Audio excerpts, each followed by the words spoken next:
Assalamualaikum warahmatullahi wabarakatuh. Innal hamdalillah nahmaduhu wa nasta'inuhu wa nastaghfiruh wa na'udzu billahi min shururi anfusina wa min sayyiati a'malina. May yahdihillahu fala mudilla lahu wa may yudlil fala hadiya lahu.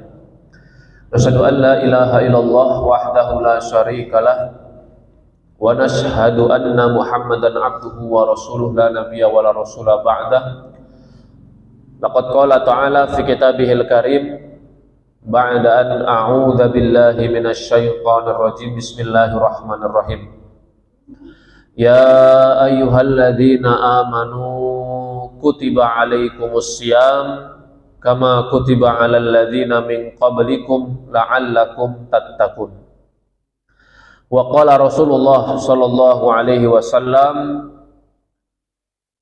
ittaqillaha haitsu ma kunta wa atbi'i sayyi'atal hasanata tamhuha wa khaliqin nas bi khuluqin hasanin.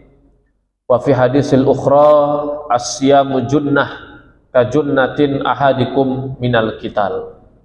Amma ba'du, Bapak-bapak sekalian, ma'asyiral muslimin yang dimuliakan oleh Allah Subhanahu wa taala. Alhamdulillah, pada kesempatan malam yang sangat mulia ini kita bersyukur kehadirat Allah telah dimampukan oleh Allah untuk bisa melaksanakan kewajiban kita, yaitu sholat maghrib secara berjamaah. Dan kemudian sesuai dengan kebiasaan baik yang ada di Masjid Darul Amanah, setiap hari Senin ba'da maghrib sampai isya akan diadakan majelis ilmu atau pengajian rutin. Kita bermohon kepada Allah semoga kita yang hadir di tempat ini senantiasa mendapatkan curahan rahmat dan berkah dari Allah Subhanahu wa taala. Dan juga duduknya kita di sini dinilai sebagai amal soleh yang nanti akan memberatkan timbangan kebaikan kita di yaumul mizan. Amin ya rabbal alamin. Yang kedua, sholawat teriring salam tidak lupa semoga senantiasa tercurahkan kepada Nabi yang mulia Rasulullah Muhammad sallallahu alaihi wasallam, kepada keluarga beliau, kepada para sahabat, kepada para tabi'in, tabi'ut tabi'in, dan semoga kita semuanya adalah umat Rasulullah yang nanti akan bertemu dengan beliau di dalam surganya Allah Subhanahu wa taala. Amin ya rabbal alamin. Bapak-bapak yang dirahmati oleh Allah Subhanahu wa taala, kami mengingatkan, marilah kita sama-sama meningkatkan iman dan takwa kita kepada Allah. Sebab hanya dengan iman dan takwa itulah kita akan mengerti tujuan Allah menciptakan kita di dunia. Karena dengan iman dan takwa itulah kita akan mengerti untuk apa kita beribadah kepada Allah.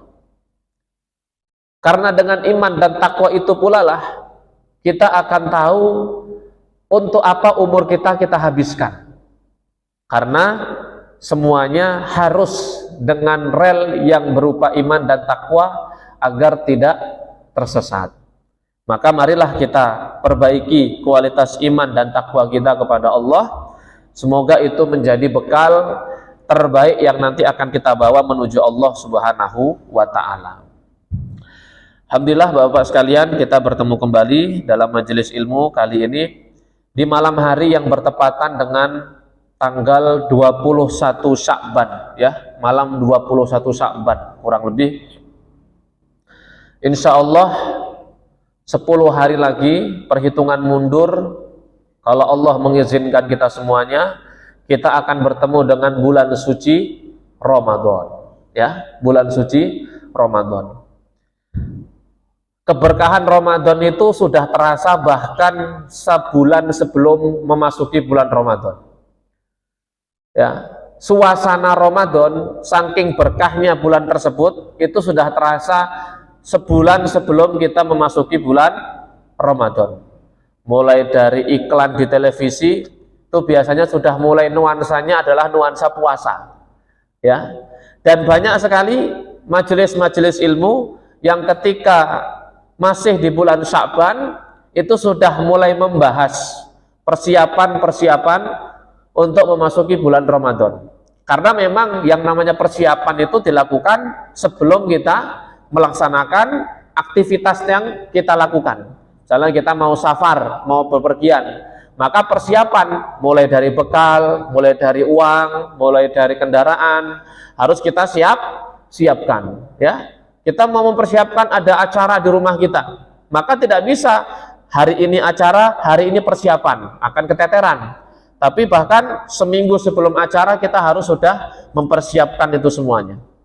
Nah, maka untuk menyambut bulan Ramadan pada kesempatan malam yang mulia ini, kita akan mengadakan persiapan bersama-sama. Persiapan untuk menyambut bulan suci Ramadan. Tentunya persiapan ini bukan persiapan fisik, bukan persiapan uang atau makanan, tapi kita akan mempersiapkan ilmu kita agar ketika nanti kita masuk bulan Ramadan, kita menjalani ibadah itu dengan ilmu, bukan dengan apa?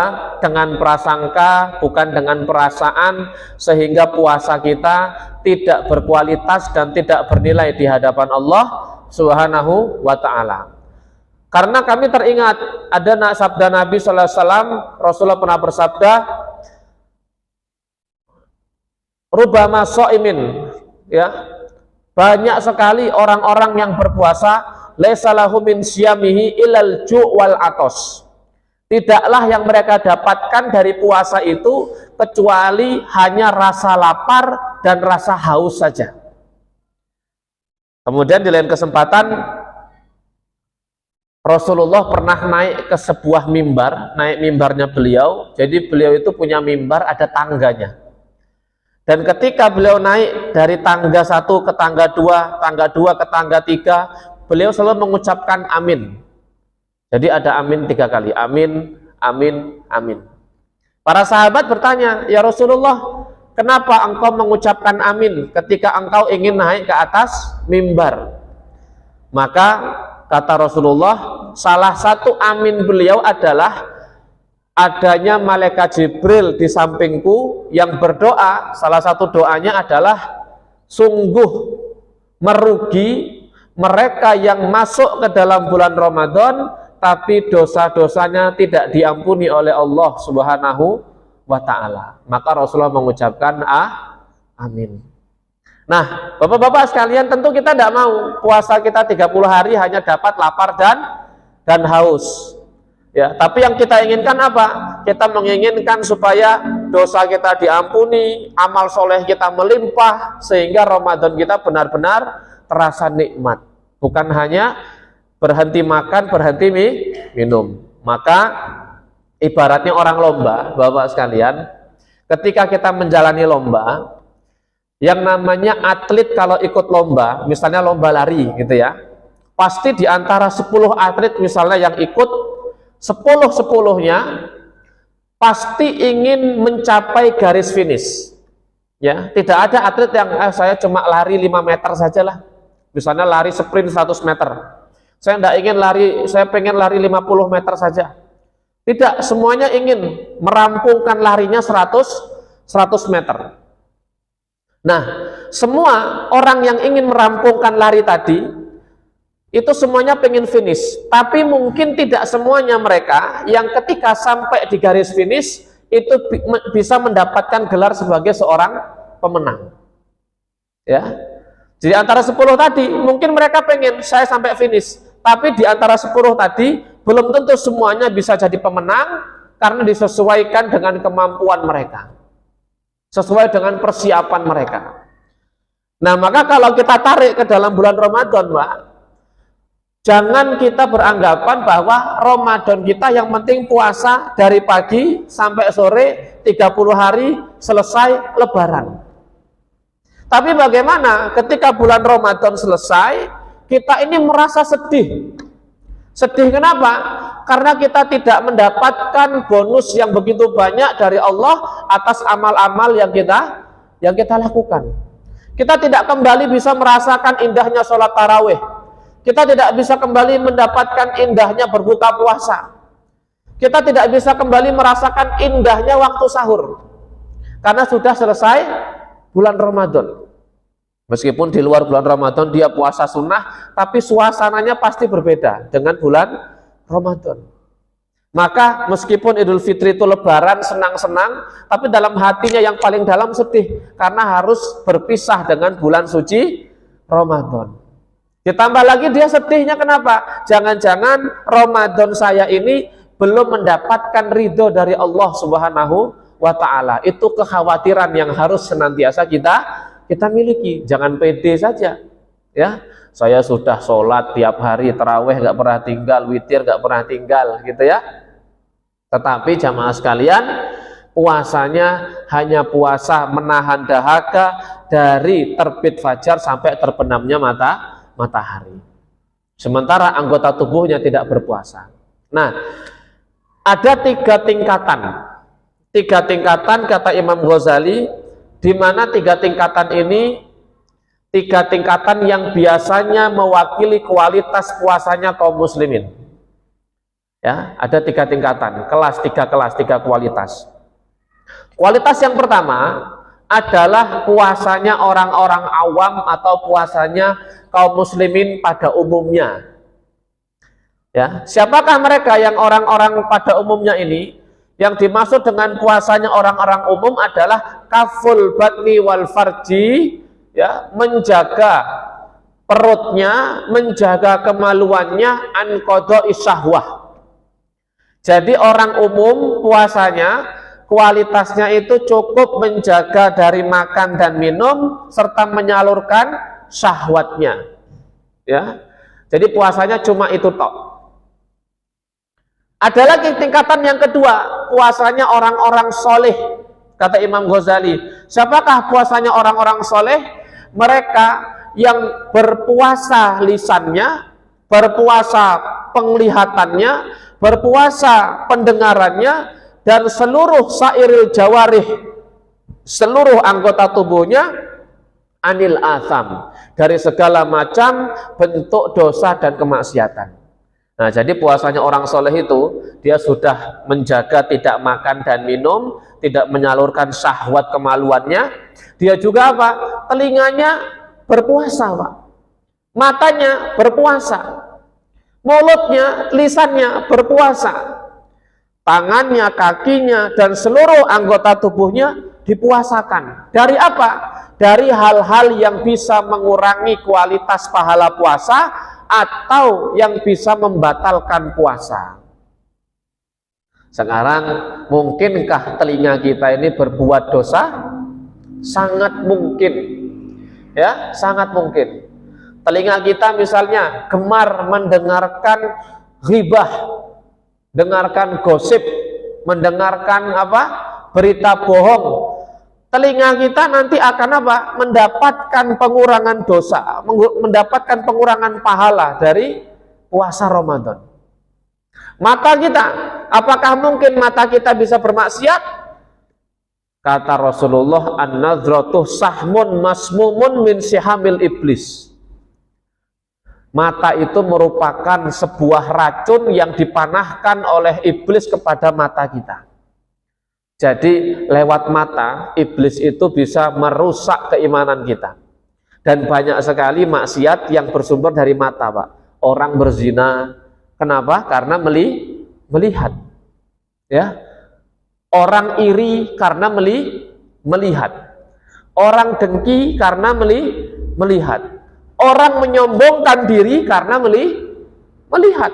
Betapa banyak dosa yang lewat mata kita. Maka ketika bulan puasa, kalau kita mau betul puasanya, puasakanlah anggota tubuh kita dari berbagai dosa dan kemaksiatan. Gitu ya. Yang ketiga, ini kualitas yang paling baik. Puasanya orang-orang soleh. Puasanya orang-orang istimewa. Kalau soleh tadi kedua, yang ketiga puasanya orang-orang istimewa. Kalau istilahnya Imam Ghazali, saum khususil khusus, puasanya orang yang lebih khusus lagi, atau puasanya orang istimewa. Apa sih puasa orang istimewa itu? Kata Imam Ghazali, fasaumu min hamamid duniyah wal afkari dunyawiyah. Puasanya orang dari berbagai ambisi keduniaan dan segala pikiran-pikiran yang berkaitan dengan duniawi. Nah, ya. Jadi puasanya orang yang istimewa adalah apa? Berhenti memikirkan dunia. Lalu mulai muncul dalam diri kita, loh berarti kita selama bulan Ramadan nggak boleh kerja nyari duit. Padahal kalau bulan Ramadan kita mau jual gorengan, karena gorengan paling laku ketika Ramadan. Gitu ya. Kita mau jual pakaian, kenapa? Karena momen lebaran biasanya pakaian dicari orang. Maka kata Imam Ghazali, yang dimaksud bukan kita berlepas total dari dunia, tapi kita berhenti melakukan, memikirkan, melaksanakan kegiatan yang sia-sia. Apa? Yang sia-sia. Yang sia-sia itu bagaimana, Pak? Yang tidak ada manfaatnya, yang tidak ada nilai pahalanya. Kalau dibandingkan dengan ibadah yang lain, pahalanya sangat sedikit sekali. Contoh perbuatan yang sia-sia ketika Ramadan, apa? Tidur. Bahasa Lampungnya apa? Pedom. Nah, ya. Pedem apa pedom? Pedom, ya. Bahasa Jawa ini apa, Pak? Turu. Nah, ya. Orang kalau puasa isinya tidur saja, kalau secara fikih sah-sah saja puasanya. Misalnya ada orang habis sahur tidur, sholat subuh, azan subuh bangun, sholat subuh dia, habis sholat subuh tidur sampai zuhur, ya, sholat zuhur dia, habis sholat zuhur tidur sampai asar, habis asar tidur sampai maghrib, habis maghrib buka makan, habis isya nggak lama, nggak terawih juga, tidur lagi sampai subuh. Itu aja kerjaannya 30 hari. Sah nggak puasanya? Sah, 30 hari sah puasanya. Tapi rugi. Kenapa? Karena banyak amal-amal ibadah yang terlewat. Nah sekarang coba kita cek, ada nggak keseharian kita, amal-amal kita yang nilai di situ tidak bernilai signifikan untuk akhirat kita atau untuk dunia kita. Bekerja bagaimana Pak Ustadz?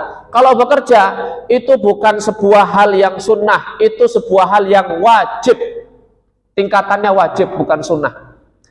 Ya, bapak-bapak sekalian bekerja dengan keringat itu membiayai anak dan istri yang kemudian bisa hidup layak, bisa berlebaran dengan bahagia, itu merupakan sebuah kewajiban. Maka kerjanya bapak-bapak dari pagi sampai sore itu nilainya ibadah, bukan sesuatu yang sia-sia. Maka yang dimaksud oleh Imam Ghazali, dunia tadi itu adalah apa? Hal-hal yang sia-sia. Ada yang hobi mancing? Ada enggak yang hobi mancing? Banyak yang hobi mancing. Boleh enggak kalau sambil puasa itu mancing? Boleh. Batal tidak? Tidak. Selama apa? Ikannya enggak dibakar di tempat kemudian dimakan. Ya, kalau habis mancing dapat tembakang dibakar tempat sambil buat seruit itu batal. Ya. Tapi jamaah sekalian, puasa sama baca Quran kira-kira lebih menghasilkan pahala yang mana Pak? Yang lebih banyak? Baca Quran.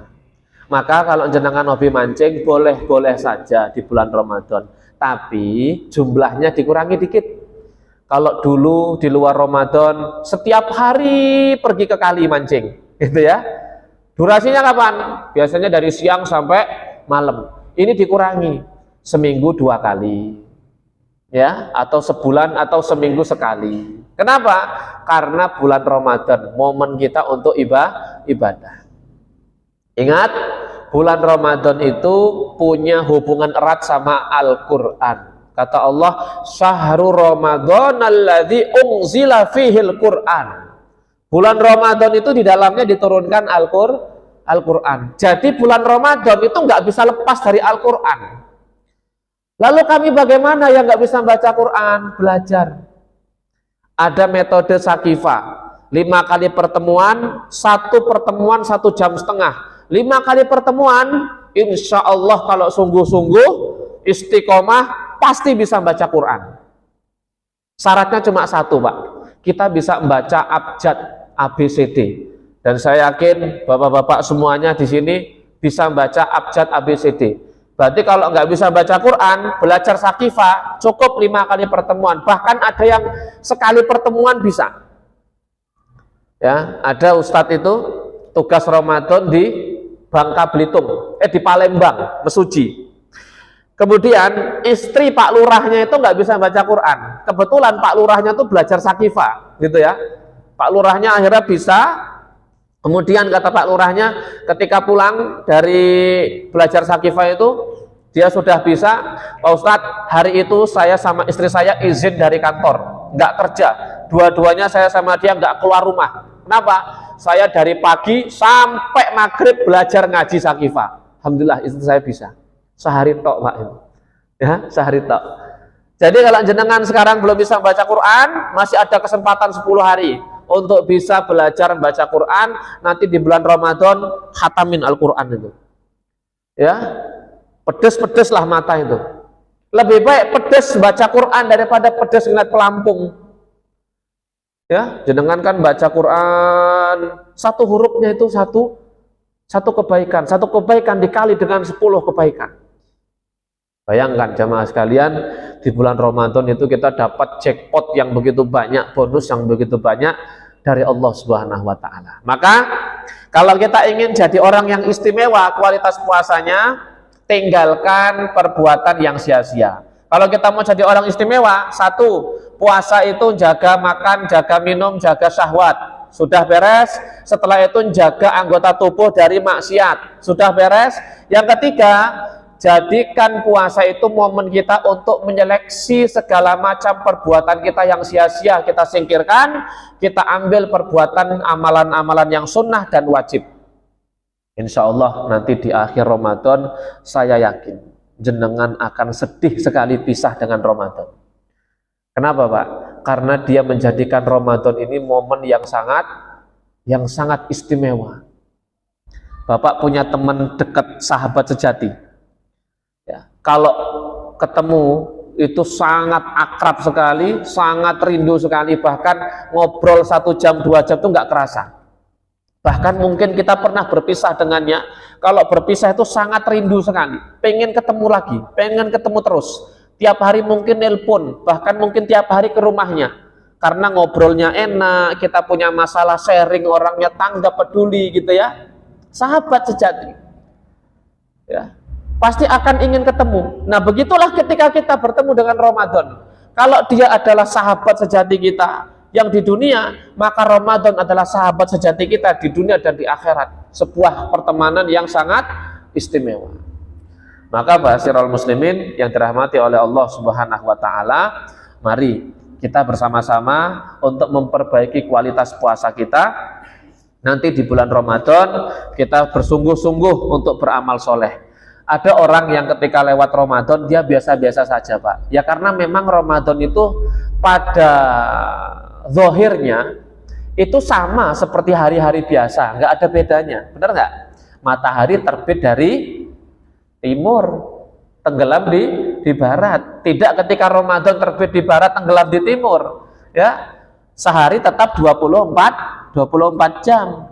Ya, sholatnya tetap 5 waktu, nggak ada bedanya dengan 11 bulan yang lain. Tergantung kita menjadikan Ramadan ini istimewa atau tidak. Tergantung kita. Maka jangan sampai kita lewatkan momen Ramadan tahun ini dengan sia-sia begitu saja. Ayo kita sama-sama bersungguh-sungguh. Jadikan Ramadan ini sebagai batu loncatan untuk kita menjadi pribadi muslim yang lebih baik. Bismillah, kita minta pertolongan sama Allah Subhanahu wa Ta'ala. Baik, jamaah sekalian yang dimuliakan oleh Allah, saya tidak berpanjang lebar karena memang perjumpaan kita ini perjumpaan yang terakhir sebelum Ramadan ya Tat ya. Karena nanti kita tanggal 23 sudah masuk bulan Ramadan. Kalau Muhammadiyah sudah 23 ya, menetapkan, nanti kita tunggu pengumuman dari Kementerian Agama atau Majelis Ulama Indonesia atau Bahsul Masail dari teman-teman Nahdlatul Ulama. Semoga saja tidak ada perbedaan sehingga rukun. Nah, Indonesia ini mau puasa ribut, mau lebaran ribut, Idul Adha ribut lagi. Kenapa? Beda tanggal. gitu ya. Nah, semoga tahun ini sama. Kalaupun beda, nah ini ya, kalaupun beda jangan sampai timbul gesekan. Ya, saya analogikan perbedaan kita ini seperti seorang penikmat kopi dan penikmat teh.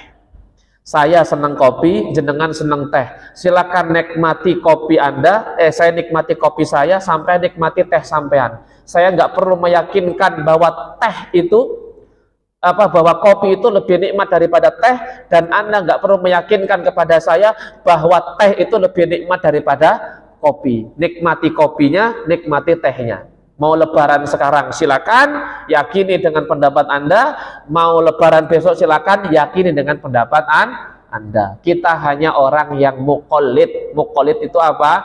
Menyandarkan pendapat kita kepada mereka. Nek misalnya salah, nanti di akhirat ising dihukum mereka gitu ya. Kita santai saja, Pak. Kenapa? Kamu kok lebaran sekarang? Sini salah, kata Allah. Saya kan ikut dia, ya Allah. Dia yang dapat nanti. Kita santai saja, Pak. Nah, gitu ya. Tapi mereka yang kita ikuti juga orang yang berilmu. Jangan orang yang tidak berilmu kita ikuti. Pendapatnya banyak yang nyeleneh kita ikuti. Itu juga kita yang salah. Udah tahu sesat malah kita masuk ke dalamnya, ya tambah tersesat gitu ya.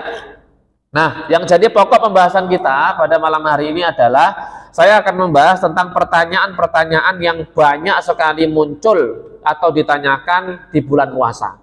Karena kalau kita bahas teknis tentang puasa, insya Allah jenengan sudah kurang lebih bisa lah apa yang membatalkan puasa, sunnah-sunnah puasa, kemudian hal-hal yang dimakruhkan ketika puasa, itu ya insya Allah sudah, ya kurang lebih sudah bisa lah. Yang penting puasa itu biar sah, nggak makan, nggak minum, nggak mengeluarkan air mani dengan sengaja, insya Allah sah. Ya. Tapi kalau melaksanakan itu dengan sengaja, batal. Makan saja kalau tidak sengaja, tidak batal. Udah makan, minum es teh, kenyang gitu ya, nah puasa. Nah, nggak batal itu namanya rizki dari Allah. Gitu ya, itu rizki dari Allah. Baik. Pertanyaan pertama yang sering ditanyakan ketika bulan puasa, sakit seperti apa yang membolehkan kita untuk tidak berpuasa? Nah, apakah sakit sariawan boleh tidak puasa? Apakah sakit pilek boleh tidak puasa? Nah, ya, ada 3 kriteria sakit yang membolehkan kita tidak puasa. 1, yukhafu minhu halak, mendekati kematian. Kalau dia puasa, gara-gara puasa mati, nggak usah puasa. Contohnya, misalnya ya, ada orang kecelakaan jedet, ya, masih sadar, diajak ngomong masih ketap-ketip, tapi dia harus minum obat segala macam. Kita datang, kamu kalau masih sehat, sadar, puasa, dok, gak usah dikasih obat dok, biarin dia puasa. Nah, itu mati besoknya, Pak. Nah, maka orang seperti ini boleh tidak berpuasa. Ya, paham ya? Yang kedua, orang yang sembuhnya semakin lama. Kalau dia puasa sembuhnya semakin lama. Contoh, orang kena emah kronis. Orang kena emah itu harus makan. Ya, harus makan. Atau harus minum obat. Nah, kalau dia berpuasa, dikhawatirkan harusnya seminggu sudah sembuh jadi 2 minggu, bahkan jadi 3 minggu, ya. Maka boleh kita minum obat selama 1 minggu dengan harapan apa? Besok kita bisa sembuh dari sakit dan waktu kita untuk puasa lebih banyak dibandingkan dengan waktu kita sakit. Karena memang dari awal kita sudah minum obat, nggak puasa 5 hari dulu nggak apa-apa. Yang penting apa? Sisanya saya puasa. Daripada saya puasa 5 hari, ternyata habis itu sakit 2 minggu nggak puasa. Nah, gitu ya. Yang ketiga, kalau dia puasa sakitnya akan bertambah. Kalau dia puasa maka sakitnya akan bertambah. Ini juga dibolehkan untuk tidak berpuasa. Nah, kemudian apakah mereka wajib untuk mengqadha atau membayar fidyah? Kalau sakitnya ini bisa sembuh, Pak, di luar bulan Ramadan, boleh untuk mengqadha saja, tidak perlu bayar fidyah. Ya. Kalau tidak bisa sembuh, misalnya ada orang sakit setiap hari harus minum obat. Kalau tidak minum obat, maka virus yang ada dalam tubuhnya semakin kebal. Sehari nggak minum obat, virusnya jadi kebal. Ada itu, saya pernah menemui. Ya. Nah, orang seperti ini, dia nggak wajib untuk puasa lagi. Tapi dia wajib untuk membayar fidyah. Apa itu fidyah? Fidyah itu memberi makan fakir miskin 1 hari 1 orang. Berarti kalau 30 hari puasa 30 orang. Boleh dibayarkan sehari per hari 1 orang, sehari nggak puasa ngundang 1 orang, sehari nggak puasa ngundang 1 orang. Cuma kalau gitu kan nggak enak. Maka dirapel 30 hari dijadikan 1 di akhir Ramadan, belehkan kambing, belehkan ayam, ajak orang-orang untuk makan. Tapi yang paling utama adalah fakir miskin. Paham sampai sini? Baik, ini ketentuan yang pertama. Pertanyaan yang pertama ya. Kemudian yang kedua, perjalanan seperti apa yang membolehkan untuk tidak berpuasa? Ya. Pak, lagi jalan kemana? Ke Tulang Bawang Barat. Oh, jauh berarti nggak puasa. Padahal mulai asri kan Tulang Bawang Barat. Ya. Nah, itu bagaimana? Apakah boleh kita tidak berpuasa? Ada 4 hal yang harus kita perhatikan. 1, sudah mencapai jarak mengqashar sholat. Nanti kalau saya kecepatan tolong diingatkan. Ya. Sudah mencapai jarak dibolehkan untuk mengqashar sholat. Kalau dalam mazhab Syafi'i, ini dalam fikih manhaji, ditulis oleh Dr. Mustafa Al-Khin, jaraknya 81 km, bukan PP, berangkat saja. Contoh, saya berangkat dari titik A ke titik B, jaraknya berapa? 40 kilo. Ya, berarti kalau saya pulang dari B ke A 40 kilo lagi, maka itu bukan jarak yang dibolehkan untuk tidak berpuasa. Tapi jaraknya apa? Dari A ke B itu 81 kilo. Ya, atau 80 kilo. Nah, pulangnya juga 80 kilo. Artinya dari jarak berangkat sampai tujuan 80 kilo atau 81 kilo lebih. Itu baru boleh untuk tidak berpuasa, ya, atau dibolehkan mengqashar atau menjamak sholat, ya. Kemudian perjalanannya minimal perjalanan mubah.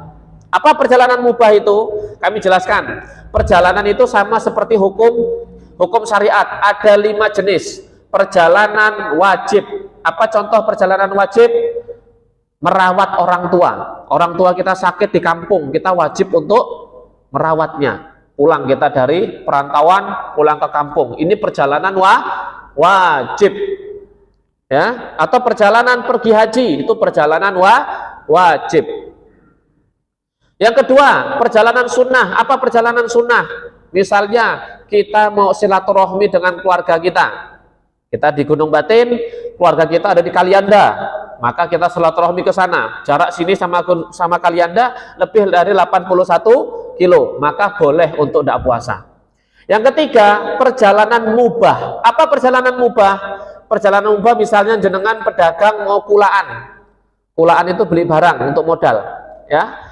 Pedagang di Mulia Asri, kulaan di mana? Di Tanjung Karang. Barangnya habis, kulaan di Tanjung Karang, itu boleh. Tapi kalau perjalanan makruh sama perjalanan haram tidak boleh. Apa perjalanan makruh? Perjalanan makruh adalah perjalanan yang isinya adalah perbuatan yang sia-sia. Ya, contohnya pergi ke tempat maksiat. Di Karang itu ada diskotik baru, yuk kita ke sana. Nah, tidak boleh. Karena apa? Karena perbuatannya sia-sia atau bahkan dosa. Atau perbuatan haram. Perbuatan haram adalah perbuatan dengan tujuan kemaksiatan, jelas kemaksiatannya. Contoh, mau kemana Pak? Kalimantan. Ngapain? Buka begal, cabang begal baru. Di Lampung sudah nggak aman lagi, saya buka di Kalimantan. Nah, ini nggak boleh ya. Nah, jadi perjalanannya minimal perjalanan yang dihukumi dengan perjalanan mubah. Paham sampai sini ya? Ini kriteria yang kedua. Yang ketiga, ya, perjalanannya dilakukan sebelum fajar. Jadi perjalanannya itu bukan setelah kita puasa kita melakukan perjalanan, tapi kita melakukan perjalanan sebelum puasa. Misalnya belum azan subuh kita sudah OTW, sudah jalan, gitu ya. Sampai di tempat jam 6 pagi atau jam 7 pagi. Kita sudah melewati waktu orang sahur, ya. Puasa dimulai ketika subuh, maka orang seperti ini boleh untuk tidak berpuasa. Ya, tapi untuk syarat yang ketiga ini agak diringankan. Ya, kenapa? Karena pada umumnya orang melakukan perjalanan ketika matahari sudah terbit, gitu ya. Yang keempat adalah jika sudah bermukim dilarang untuk berbuka puasa. Contoh, misalnya ada Ustadz Torik. Ustadz Torik aslinya mana? Wai Kandis ya Tat ya. Aslinya Wai Kandis di Karang. Beliau ke sini.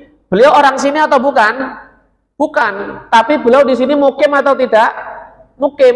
Maka beliau statusnya sudah mukim dan besok Ramadan beliau tidak boleh nggak puasa, wajib puasa karena beliau ke sini itu bukan sehari 2 hari, tapi dalam jangka waktu yang cukup lama bermukim. Paham? Nah, tetapi jamaah sekalian, ada pertimbangan yang terakhir bahwa kita kalau bersafar sekarang itu jauh lebih mudah dibandingkan dengan di zaman Rasul atau pendahulu kita. Kita bisa naik mobil AC, di jalan tol, masuk pesawat AC, naik kereta AC, naik kapal eksekutif. Sehingga apa?